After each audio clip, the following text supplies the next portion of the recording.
Uma boa tarde para você, Moreira Lopes. Boa tarde a você, ouvinte do Sintonia da Tarde, e também aos internautas do Tribuna do Leste.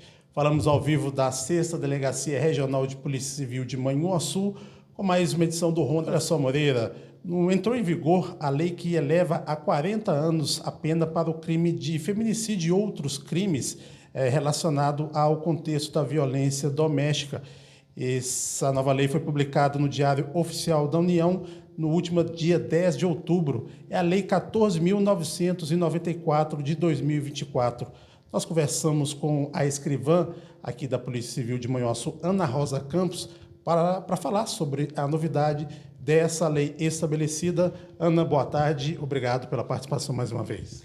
Boa tarde, Danilo. Boa tarde a todas e todos que estão nos assistindo, estão nos ouvindo. Boa tarde, Moreira. E é um prazer falar com você novamente.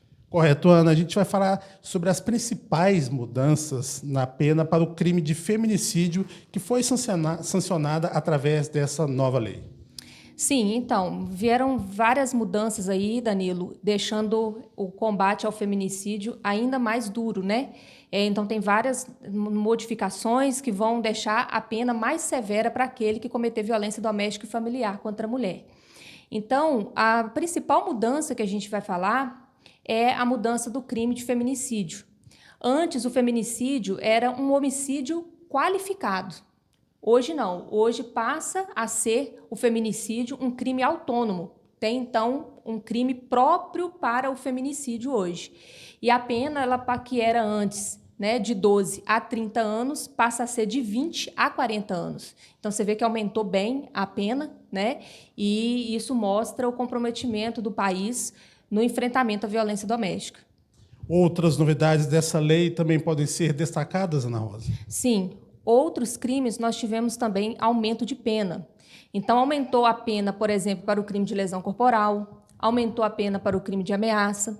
E falando de ameaça, uma novidade que é muito interessante, que eu acho importante salientar, deixar aqui bem frisada essa novidade, é que o crime de ameaça hoje, ele não depende mais da vontade da vítima para que se tome providências, Danilo. O que é isso na prática? Isso na prática é o seguinte: a mulher, quando ela denunciar a ameaça, vamos supor que uma mulher chega aqui na delegacia e quer denunciar a ameaça, mas ela não quer que tenha nenhuma consequência para o autor. Tem mulher que chega aqui e fala assim: olha, eu quero só pedir a medida protetiva, mas eu não quero que ele seja processado pela ameaça.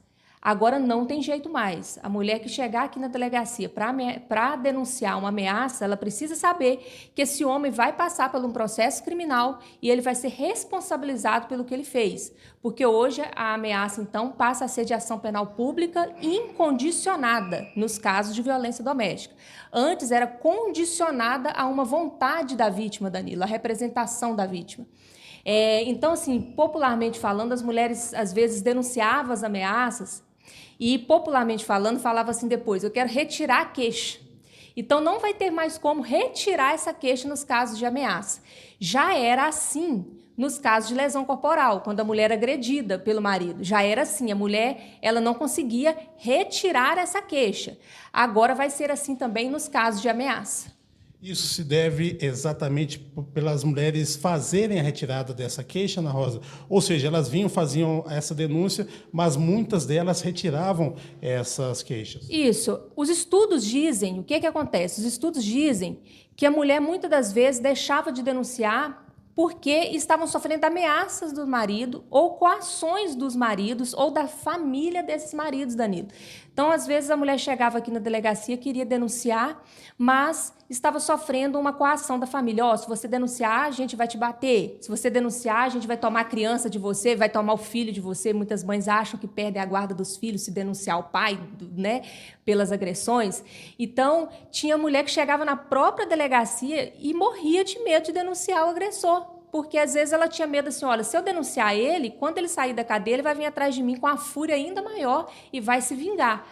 Agora, o agressor precisa saber disso. O homem, né, que insiste aí em cometer violência doméstica e familiar contra meninas e mulheres, pode saber: não está mais na mão das vítimas essa denúncia. Se a polícia tomar conhecimento de uma ameaça, a polícia vai ter que tomar providências, quer a vítima queira ou quer a vítima não queira. A gente terá que tomar as providências.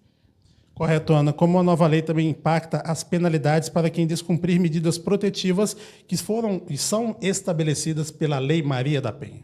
Então, continua existindo, né, o artigo 24A da Lei Maria da Penha.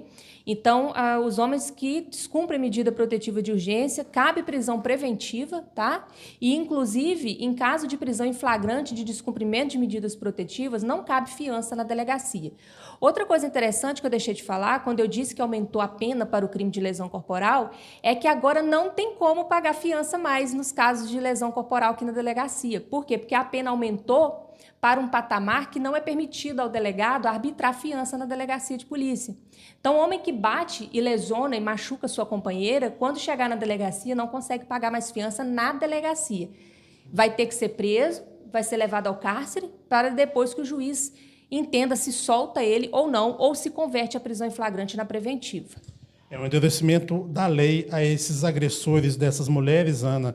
E quais são as restrições impostas a presos por crimes de violência doméstica ou discriminação contra a mulher durante o cumprimento da pena? Durante o cumprimento da pena, nos casos de saídas temporárias, Danilo, né, as saídas temporárias, os famosos saidões da cadeia, eles vão ter que ser obrigados a usar a tornozeleira eletrônica e também não vão ter direito às visitas íntimas nas cadeias. E o que muda no período de cumprimento da pena para a progressão de regime no caso de crimes de violência doméstica, de acordo com essa nova lei? Antes, o preso, então, ele tinha, né, o condenado, ele tinha que cumprir 50% da pena para depois mudar de regime, ter a progressão de regime. Hoje, ele vai ter, com a nova lei, ele vai ter que cumprir 55% da pena para ele conseguir a mudança de regime, para um regime mais benéfico, né? Correto, Ana. Como a gente falou, um endurecimento da lei justamente para estar evitando crimes de violência doméstica que estão cada vez mais presentes no cotidiano da sociedade brasileira? Sim. Demonstra, como eu disse, o comprometimento do país com essa temática, com essa causa da violência doméstica. O Brasil tem isso muito vivo, né? Essa cultura do machismo é muito enraizado na sociedade brasileira e os nossos índices de feminicídio são muito altos. Então, é um projeto de lei que vinha tramitando já com acenos favoráveis do grupo de mulheres, das ativistas por direitos das mulheres, e agora é uma lei que foi aprovada e foi sancionada sem veto pelo presidente Lula, e é uma lei que promete, a gente espera que essa lei diminua os índices de violência doméstica e os índices de feminicídio, porque realmente trouxe aí avanços e endurecimentos bastante sérios. Então, é bom que as pessoas, né, os homens, tenham conhecimento dessas novidades, né, e que as mulheres, principalmente, estejam cientes de que a lei ela é dura. Né? Se precisar utilizar a Lei Maria da Penha e seus mecanismos, pode utilizar, que é uma lei que veio para realmente trazer aí uma mudança significativa na vida dessas mulheres. Então, tem que confiar e tem que denunciar para que o ciclo de violência ele se rompa. Correto, Ana. Mais uma vez, obrigado pela participação. As pessoas que quiserem saber mais sobre esta lei, pode estar entrando lá no site do Tribuna do Leste também e acessando outras páginas de informações para saberem mais as características dessa nova lei. Né? Isso, tem outras novidades também, tá? Nessa modificação legislativa, são modificações mais técnicas, que a gente não vai falar aqui. As principais a gente falou aqui hoje no programa. E eu penso que tenha que ser uma lei para conhecimento de toda a população. Toda a população tem que ter conhecimento, as escolas têm que tratar desse assunto, porque realmente é uma mudança de substancial, Danilo. É uma mudança que só de você ver que agora o feminicídio é um crime autônomo, é um crime próprio. Né? Não é mais atrelado ao crime de homicídio, é o 121A. Isso é muito importante, a gente tem que falar sobre essas mudanças. E a mulher que precisa denunciar pode contar sempre com o número do 190, o número da Polícia Militar. Em casos de flagrante, tem que acionar o 190. E nos demais casos, pode socorrer ao número do Chame a Frida aqui em Manhuaçu.